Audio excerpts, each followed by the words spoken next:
Hello and welcome to my market analysis and product pitch of two clean designs into the market space.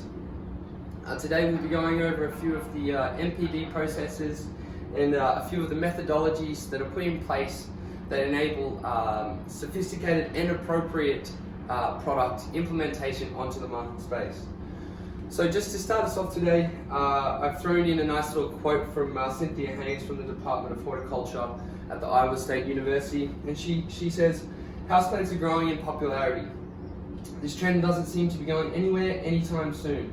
Younger generations are growing plants more indoors, and for their many benefits, mainly for improved air quality, reduction in stress, enhanced creativity, and the overall connection to nature." Now, according to the National Gardening Survey last year, 2019, Americans spent $47.8 billion on gardening alone. That works out to be about $503 per household, which in a field where there are few competitors, there is certainly a market share in which a good product would be able to grab a hold of a little bit of this cash. So in starting on with the market analysis, I did a personal survey and found that 90% of the people that I interviewed, who were my friends and cohorts to be honest, they had plants within their household.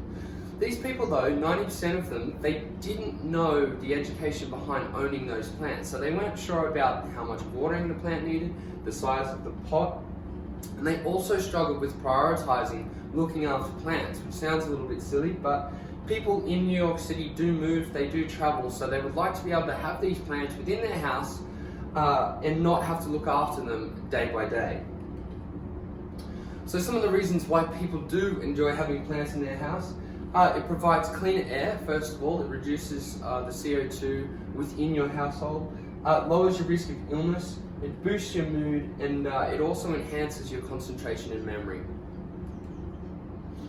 So what I've done here for the market segmentation of the product, I've divided it up into the product material outlook, the application outlook, and the location.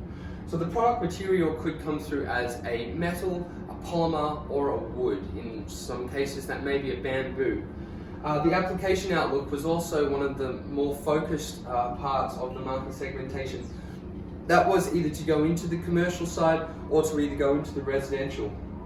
And the location outlook was surrounded around high populated areas and places of rapid urbanization. So the segmentation here, I just have a little pie graph of the market share for the residential aspect. So the proportion of the older generations are actually holding on to their market share. They're at 35%, so the 65-year plus, those guys are still gardening within their households, and they are a definite market share that should be grabbed and held on to. As alluded to from the Iowa State University, 18 to 30-year-olds, so the 34-year-olds, the millennials, they hold 29% of all gardening household market share. So there is certainly a good market there to be able to find a good product and market it to those millennials. They go for the decorative attraction towards it. Also, as previously stated, the health benefits. And it is also growing in popularity now, the gardening and horticulture, within people's leisure times. People are using it to take up and fill in time, especially during this coronavirus period. The commercial outlook do not discourage as well the technological advancements within the commercial field. So people are getting new polymers. They're realizing that plants are lasting longer with certain fertilizers. So in that, consumers are always looking for an easier way and a better way to be able to look after their plants and their urban structures within their households. So pinpointing these target customers. So I broke this down into the behavioral, psychographic, geographic, and demographic. So the behavioral target customer, we want gardeners, obviously. These gardeners also may be travelers, so people who love gardening but also want to travel without having the reluctant feeling of leaving their plants behind to fend for themselves. Psychographic facets of them, people who love plants, and also people who are in need of an emotional boost. If you start to look after your plants well and your plants thrive, you start to feel better about yourself, which includes the aesthetical value of the plants. The geographic, as slightly alluded to before, We would like to be targeting a global market with this within large urban areas. And these global markets, we'd like to prefer to go to the harsher climates, so the places where there are extreme cold and extreme heat, so that these plants can be looked after. And as alluded again before, very briefly, the millennials are our target, 18 to 34. Male and female, we do not want to lose sight of our seniors, the 65 plus age gap, because those guys do love gardening. And also the end target price point, hopefully we'll be able to incorporate a lower income target market. So the problem currently faced, we have a changing climate. Our extremities are rapidly increasing from hot to cold, which in turn is leading to water shortages. We're not using our water efficiently, people are wasting it. There are longer winters and harsher summers.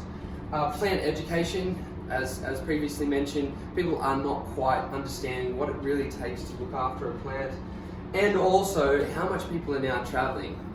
Living in New York City, it is very much an expat city. I do notice how much people come and go, but it also means that people do love plants and they do want to travel, so we must be able to find a happy medium here.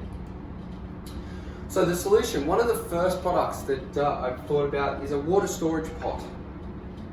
So this storage pot incorporates a polymer or a wooden exterior that you put the plant in, but the major thing about it is there is a water storage pot or a reservoir underneath the pot plant that allows the plant to drop its roots down into the water and drink as it needs.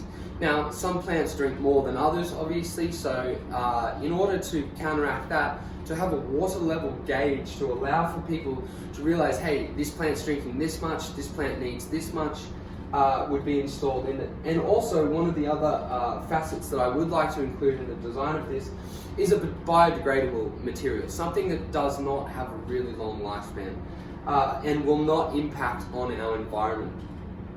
Another thought surrounding the product may have been a pot plant that is able to just be potted straight in the plant. So you don't actually need to throw away the old one. You can just put it straight in the soil and it will plant itself into a larger and grow into a larger tree. The second solution, which I thought was pretty cool, is an electronic watering system. Not as quite implementable as the self-watering pot plant, but it is very customizable. So when you realize that you have a plant that doesn't really drink all that much water, you're able to tailor the system so that it waters it to the perfect amount, which is another credit to this system. The precision and accuracy of watering the plant allows for optimal plant growth. And the final major benefit towards this electronic watering system is the reducing water. We're not wasting water at all. The plant is getting as much water as it exactly needs at the exact amount of time, at the correct amount of time. So the viability assessment of both of those. So the feasibility and desirability of both the water storage pot and the electronic watering system are both pretty on par. Now, the forecasted industry growth for pot plants and gardening in general is at 5% per year, so it's smashing along. The product size and weight is much better than the electronic watering system, just because of how bulky and all of the tubes and things involved in the electronics, and there would be an educational aspect surrounding the implementation of the electronic watering system. The final and most outstanding part of the assessment that I found was the sustainability factor of the pot. Being able to incorporate a biodegradable material made out of the pot plant to be able to just be potted into another pot would reduce the life cycle and also our carbon footprint and how much it's impacting on our environment. Excuse me. So just here, I've gone through and created a competition chart. So here, Lechuza is a German company who actually do already make a product. They just don't have the exact same features as what I was entailing before, and they're not very aesthetically pleasing. The Terra Verde is their Home Depot product market, and they are centered right in the middle of where the market share is. They're super convenient, or they're pretty convenient. They're not expensive. They're not cheap. And yeah, so it was a good model to be able to kind of base myself around.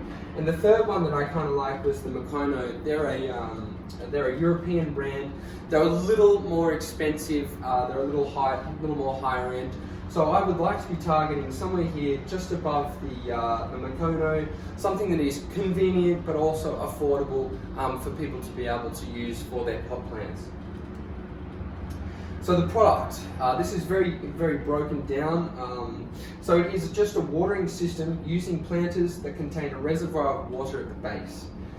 This reservoir connects to the area where the plant is with the soil base to allow the plant to drink the water when it needs. And a few of the features, so there would be a water level gauge to allow for the user to realize, hey, I need to top this up, or this one doesn't drink all that much, or this one does drink a lot more. So, and dependent on your plant water size, plant watering needs size, you would just choose your different size pot. So as previously mentioned, these are the three guys who I put in the competition before. These are their products. As you can see, the Chooser is around the $82 mark. They're only available in 2 sizes, which I kind of took from this. They do have the water level indicator. What I've kind of done is taken what I thought were the most important parts or the ingenious parts of the designs from these competition. These guys actually make a removable base, whereas these guys' aesthetical value is just it's not very clean and very nice, but it is still more expensive. So I think there is a market opportunity there to be able to sort of beat the price point, but also have better aesthetical value and hold some of the key sort of key facets that these things are able to implement through their designs. So the chosen products and the value proposition. So as I said before, taking certain characteristics of each and implementing it together. So a removable bottom for the plant growth. So you're able to pull the plant out, lower the base as it sort of expands, but then also once it outgrows that pot, once you've removed the base as many times as is able to without the plant growing out of the pot, the biodegradable material will allow for the pot plant to be just planted in another pot plant of the same sort of material, and then that reduces the waste and the plant can just continue growing. And the final thing, as I alluded to before, which not all of the self-watering plants have, is a water level indicator. So that users are able to tell how much their plant is drinking and able to fill it up when needed. I threw in there on the final thing a little business model and a business model canvas, just to have a little read through, to go through a few of the key partners and key activities that would be involved in the implementation of this new product. Thank you very much. I hope you've enjoyed my market analysis and product pitch. I hope you have a great day. Thank you.